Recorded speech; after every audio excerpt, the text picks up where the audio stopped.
স্বাধীনতা দিবসে মুক্তিযুদ্ধ স্মৃতিস্মারক মঞ্চের মুরাল কাপড় দিয়ে ঢেকে দেওয়ার মতো ঘটনা ঘটেছে। জুলাই বিপ্লবের চেতনার সঙ্গে সামঞ্জস্যপূর্ণ না হওয়ায় মুক্তিযুদ্ধ স্মৃতিস্মারক মঞ্চের মুরাল কাপড় দিয়ে ঢেকে দেওয়া হয় বলে দাবি জেলা প্রশাসকের। এমন ঘটনা ঘটেছে লালমনিরহাট শহরের বিডিআর রোডে। ওই মুরালে ফুটিয়ে তোলা আছে 52 ভাষা আন্দোলনের প্রেক্ষাপট, ঐতিহাসিক 7 মার্চের ভাষণ, স্বাধীনতা যুদ্ধ, মুজিবনগর সরকার গঠন, স্বাধীন ভূখণ্ডে নব রবির উদয়, 71-এর গণহত্যা, বিজয়ে উচ্ছ্বসিত বীর মুক্তিযোদ্ধা, 7 জন বীর শ্রেষ্ঠ, পাকিস্তানি বাহিনীর আত্মসমর্পণ, জাতীয় পতাকা হাতে উল্লসিত জনতা ইত্যাদি।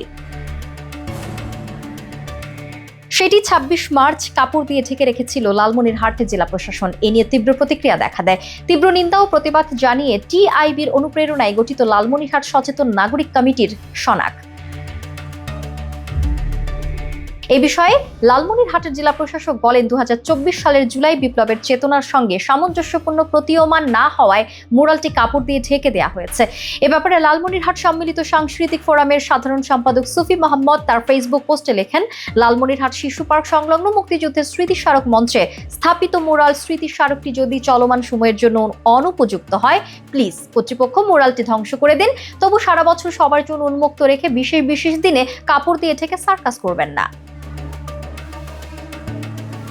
লালমনিরহাট সনাকের সভাপতি বীর প্রতীক ক্যাপ্টেন অফ আজিজুল গণমাধ্যমকে বলেন, মুক্তিযুদ্ধের স্মৃতিস্মারক মঞ্চের মুরালে 1952 সালের ভাষা আন্দোলন থেকে 1971 সালের মহান মুক্তিযুদ্ধের গুরুত্বপূর্ণ ঘটনা প্রবাহ তুলে ধরা হয়েছে।